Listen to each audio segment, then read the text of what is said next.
Welcome back to the Traders Network. I'm Michael Yorba, your host. Thanks for joining us. We're also streaming to you live on yorbamedia.com. All right, I've got Nick Santiago, President, CEO, in the Money Stocks on the show with me now. Nick, welcome back. Great to be back, Michael. Thank you for having me. All right, my pleasure. You, too, called a pullback last time you were on the show, and sure enough, we got it. Now, what do you think? Well, not only did we call a pullback, but I also gave you the level on the spiders down to around the 164.75 area, and I said that's where the market most likely will stage a bounce. And we're getting quite a bounce today in the market with the Dow being up about 300 points. Exactly. So far, so good. I mean, we got out of our short plays yesterday. We took some longs to the upside just for a temporary quick move, and then we're just going to see where this market plays out. Okay, resistance levels that you're thinking we may stall out on this, because I can kind of get a feeling for what you're going to say next. Go on. I'm thinking around, if you're looking at the S&P 500 cash index, I'm really leaning more towards around 1720, 1715. Okay. And I think that's probably where we stall out today. You know, we're up a little bit over around the 1690 level.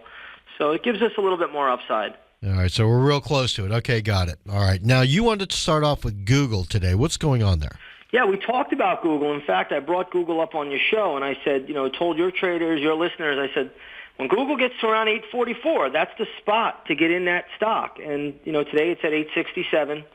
And, yesterday was really the spot to get into Google. So I think traders can get a little bit more upside. But if anybody did get long Google that was a listener, and you should be coming to the trading room if you're going to do this stuff. But, around 871, start to protect your trade with a break-even stop in place or a trailing stop. Okay, all right. You think it's going to hit that resistance, that 50-period moving average, and bounce off of it? Well, I do think I think actually if the market could rally up a little bit more, Google has upside probably to around 896, but that would be maximum upside. So while I think it has more upside potential, I think traders still want to be prudent and protect their gains if they have them. Okay, you're the one that brought up J.P. Morgan the first time on the show as a leading market indicator. What do you think now?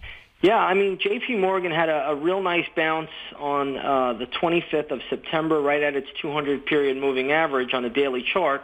That level has been defended. But I'll tell you, Michael, I'm seeing weakness in this equity. It has upside to around $54, and I don't see any more upside from there right now. Okay, all right. Are you looking to short into that, or just wait for a pattern? I would probably consider shorting if the right setup presents itself. So we're going to need to see a few things line up. But right now, I'm going to give J.P. Morgan the upside to 54. I believe the company reports earnings tomorrow morning, so they have a good shot of possibly getting to that level even tomorrow.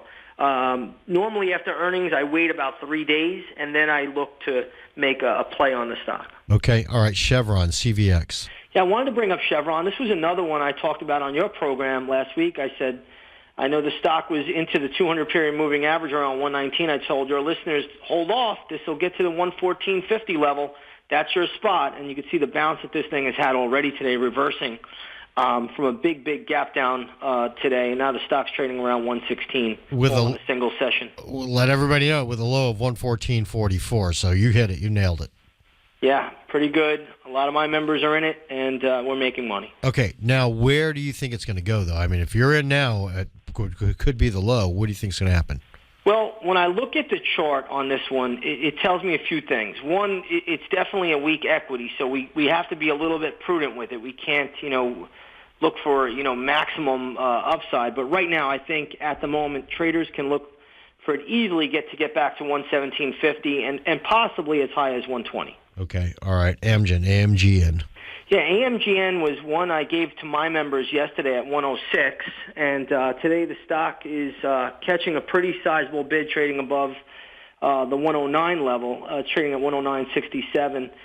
This is one I think has upside to probably the 112 area. So Amgen, nice reversal, and I'm conservatively looking for a move back to 112. We are in the stock. We are long the stock from 106. Okay, all right. Talk to us about the trading room today. What happened there? Yeah, well, today we had a big gap up. So yesterday we basically closed out all of our short positions, and we positioned ourselves long, Amgen being one of our plays. Chevron was another one that was a play today as well. We had several scalps on the S&P Spiders today. It was just another solid day. Sometimes when you get these big gap ups like we have today, it's good to be positioned on the swing side because a lot of the volatility will be taken out of the market. We may not get as many scalp trades. But it was just another solid day in the chat room. Okay.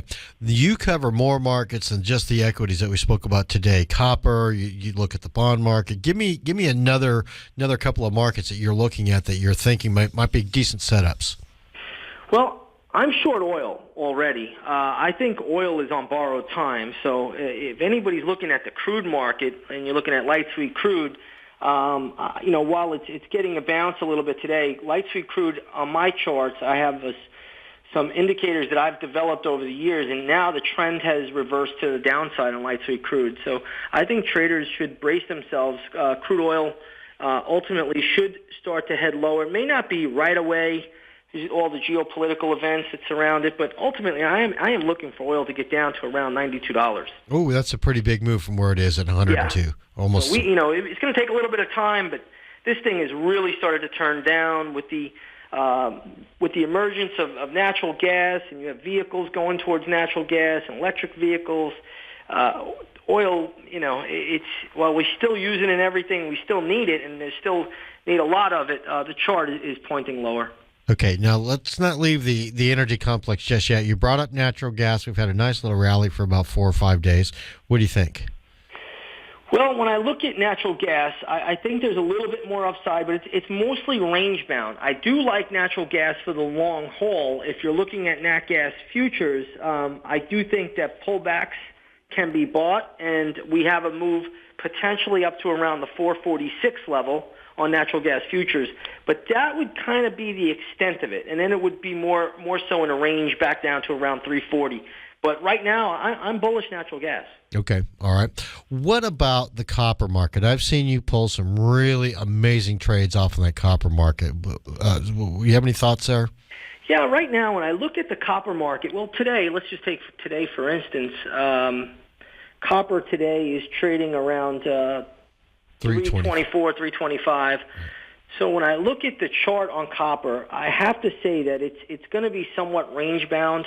I don't see a ton of strength. I think there'll be more strength in copper if it can get down to 275, which I think can happen. So when copper gets down to 275, that's when I would really get bullish on it. Right now, the upside looks somewhat limited to me. It has a lot of resistance around 335, if it can even get back up to that level. And I do think it's headed probably down to 320 before you even get a daily chart bounce that's even meaningful. Okay, now we've got a nice move. Let's say the March bonds they're down a full handle right now. What's your thoughts about interest rates and the bond market? Well, I predominantly follow the 10-year Treasury yield. That's kind of my baby. And right now, I think yields are going to remain on the 10-year U.S. Treasury yield between 2.6 and 3%. We're probably dead smack in the lower range right now, sitting at around 2.68%. But I do think that yields are just going to trade in this range for a while. The bond market isn't going to make any big surprising move one way or the other at the moment. But ultimately, if yields can just stay in this range for a few more months, then next year they have a chance to go higher. But right now, I don't see yields getting above 3.02%. All right, so we could write both sides of the options, both sides of the range with options. Absolutely. That would be a very, very good way to play it. Okay, all right. We're about out of time. Before we go, tell everybody next event, how they can get into it. Yeah, come on over to InTheMoneyStocks.com. We're holding an event, I think, next Saturday. My partner will be teaching that class, and again, if you've taken the In the Money Stocks methodology, I'm sure you're profiting by now, and this is just another part 2 of that. So it really is. It's great for traders. They need to learn the methodology, and it doesn't matter if it's a bull market, bear market, a recession, depression. Makes no difference to us, Michael. We're going to make money either way. Well, definitely. And on that point, now I know past performance is not indicative of future results, but you guys are up over 200% so far this year. We're having a stellar year. We're having a stellar day, and it just gets better. And it surprises me that traders will still harp on Ben Bernanke, or they'll get angry at the politicians. listen, forget all that nonsense. It's all noise. Forget the media. Let's just watch the charts and do what the charts tell us to do. Well said, Nick. Thanks for coming on the show. We'll see you soon. Thank you for having me, Michael. Have a great day. My pleasure. Nick Santiago, President and CEO, InTheMoneyStocks.com. The guy really is up over 200%. If you want to learn how to trade, learn from a winner. There's one right there. All right, on the other side of this break, we're going to come back.